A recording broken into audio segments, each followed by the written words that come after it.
tout ce qu'il faut savoir sur la pièce fondamentale des échecs, le roi. Bonjour à toutes, bonjour à tous et bienvenue dans cette nouvelle vidéo. Nous allons voir, oui, tout ce qu'il faut connaître sur le roi aux échecs.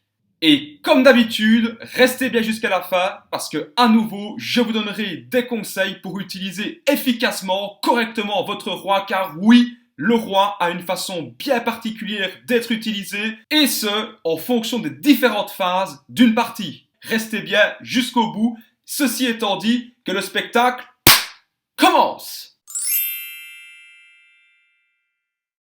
Alors, comment se déplace le roi? Eh bien, le roi, si vous voulez, c'est une petite dame. Pourquoi? Parce qu'il se déplace en horizontal, vertical et diagonale, mais d'une seule case.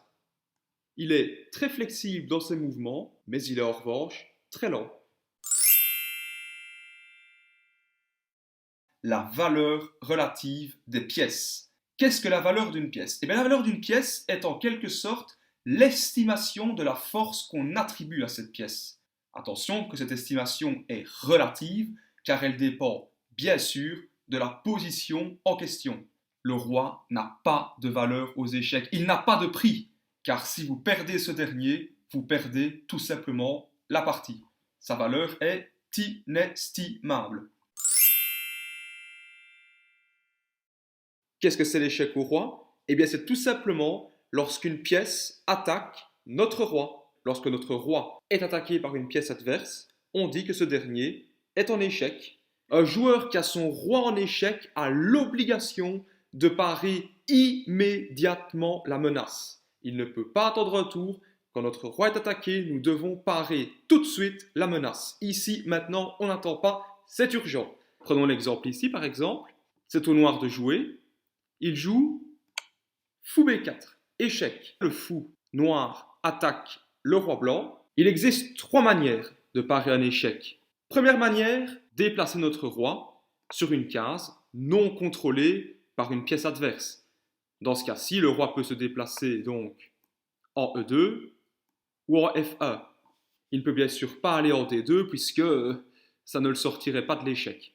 Deuxième possibilité de parer un échec, eh bien, interposer une pièce, hop, entre la pièce attaquante et notre roi.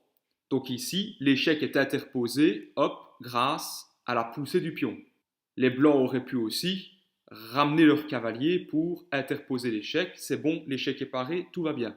La troisième et dernière manière de parer un échec, justement, c'est de capturer la pièce qui attaque notre roi. En l'occurrence ici, notre cavalier peut capturer le fou, l'échec est paré. Tout coup qui ne pare pas l'échec est illégal et ne peut donc être joué.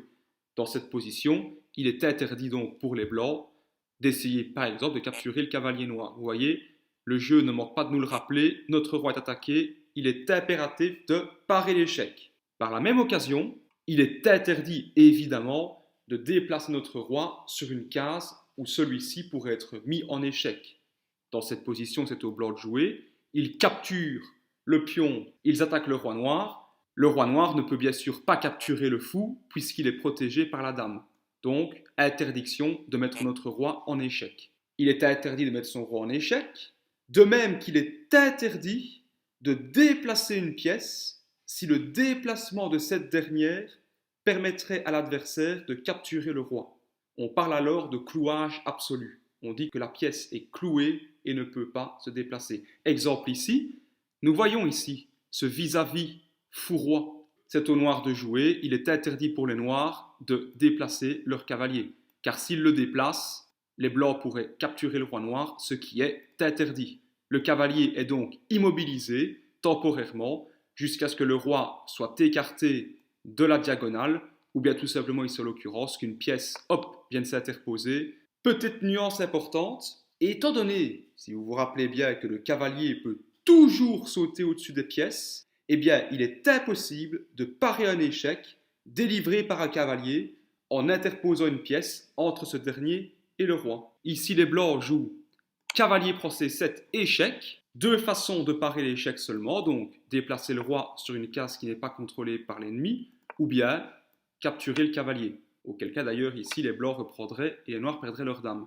Mais comme vous le voyez, quand un cavalier met le roi adverse en échec, il est impossible d'interposer une pièce entre les deux. Seule possibilité donc, capturer le cavalier ou bien déplacer notre roi. Passons maintenant à l'échec et mat. Eh bien l'échec et mat, c'est lorsque un roi est attaqué et qu'il n'existe aucun coup pour parer cet échec.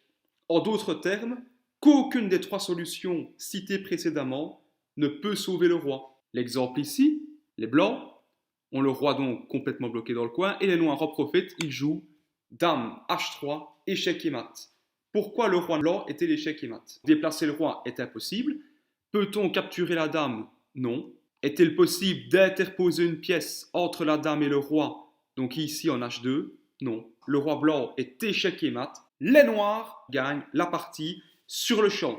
Quand je dis sur le champ, cela signifie que la partie s'arrête avant que la dame ne capture le roi. Le roi n'est jamais capturé aux échecs. Quand il est échec et mat, la partie s'arrête avant sa capture. Et ce, quel que soit le matériel que possède le corps perdant. Ici, le corps des blancs a 2 tours de plus, mais ça ne change rien. Le roi est échec et mat, il perd automatiquement la partie. Comment gagner aux échecs? Quelles sont les différentes manières de décrocher la victoire sur ce jeu?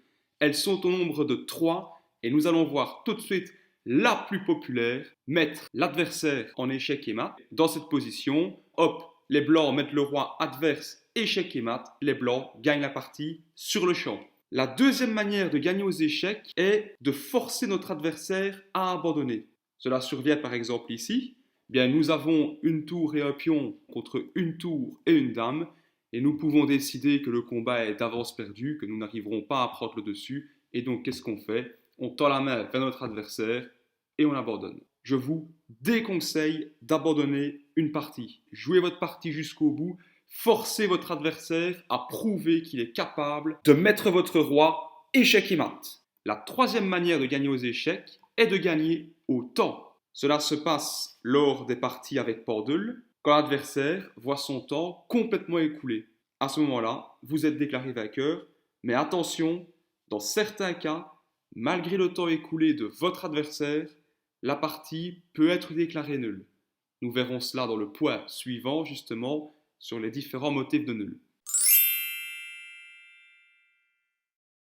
Nous voici déjà au clou du spectacle de cette vidéo, probablement la plus belle partie. Comment utiliser correctement son roi aux échecs? 3 choses à dire à ce sujet. La première, le roi étant la pièce la plus importante du jeu, mettez-le rapidement à l'abri. Qu'est-ce que mettre son roi à l'abri? C'est l'éloigner du centre. Le centre donc, c'est 2 colonnes-ci, colonne D et E. Colonne E sur laquelle est initialement placé le roi lors du lancement d'une partie. Pourquoi est-il important d'éloigner le roi du centre justement? Parce que c'est là que va se centraliser le combat. Les pièces adverses vont lutter pour le contrôle du centre. C'est là qu'elles auront les meilleures cases pour rayonner. Dès lors, nous voulons éloigner notre roi de ce centre où le combat va se dérouler en début de partie. Donc, on l'isole, on le place sur le côté de l'échiquier, là où il est éloigné du combat du centre et où il est également protégé par 3 pions. Voilà, 3 pions qui protègent ici le roi blanc, idem pour le roi noir. Le roi de chaque camp est en sécurité, le roi du centre donc est protégé par des pions. Ceci étant dit, le roi doit être mis à l'abri en début de partie parce que toutes les pièces sont encore sur l'échiquier, mais en fin de partie, ce qu'on appelle la finale, lorsque la plupart des pièces ont été échangées, on dit qu'on active le roi. On le sort de sa cachette, on l'approche du centre pour aider les pions restants à avancer jusqu'à dame. Pour qu'un pion traverse l'échiquier, il a besoin d'aide, il a besoin d'une escorte. Prenons l'exemple ici donc, un pion blanc est prêt à passer à dame, justement, le roi noir s'interpose, et ce pion blanc a besoin de l'aide de son monarque pour justement traverser l'échiquier. Comment est-ce que les blancs font? Ils activent leur roi en jouant roi F5. Ils essayent justement de dégager un passage pour le pion.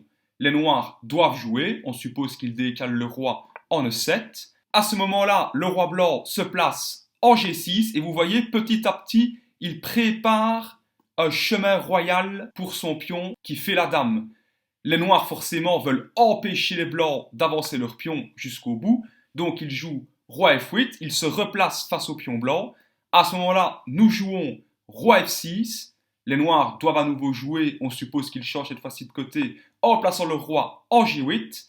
À ce moment-là, nous jouons roi E7, roi G7 pour bloquer notre pion, mais c'est trop tard. Notre pion avance sa dame. Le roi noir tente de rester près de la zone de promotion afin d'éventuellement arrêter le pion. Mais comme vous le voyez, grâce à notre roi, le pion a désormais un chemin royal justement vers la promotion. Les noirs ne peuvent plus rien faire pour l'arrêter, même s'il rapproche encore le roi de façon désespérée. Trop tard. Grâce au roi blanc, le pion a pu filer à dame et désormais, les blancs ont une position complètement gagnante.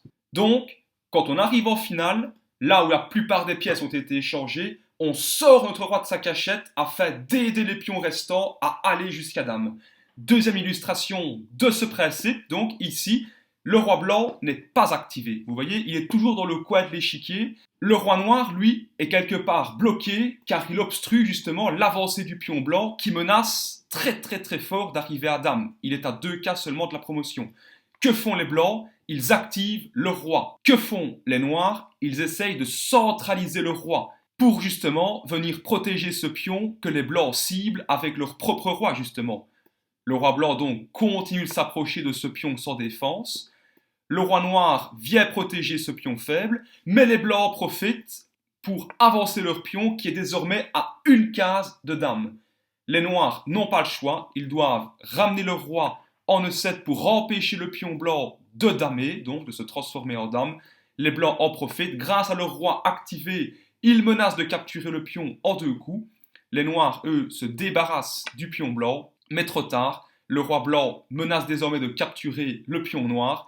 Le monarque noir tente de revenir pour protéger son pion, mais trop tard, le pion noir tombe et le pion blanc en C5 a désormais un chemin royal vers la promotion. Les noirs ne peuvent plus rien faire pour empêcher le pion C5 d'arriver à dame. Pourquoi? Car quand même le roi essaye de monter pour s'interposer en C8, les blancs amènent le roi en B7 et contrôlent désormais les 3 dernières cases d'avancée du pion. Le roi noir ne pourra jamais capturer le pion en C5. On peut essayer de simuler la situation. Voilà, échec, le roi vient se mettre dans le coin. Échec, le roi se redécale, mais le pion fait la dame quand même. Et les blancs ont désormais une position complètement gagnante grâce justement à l'activation de leur roi en finale.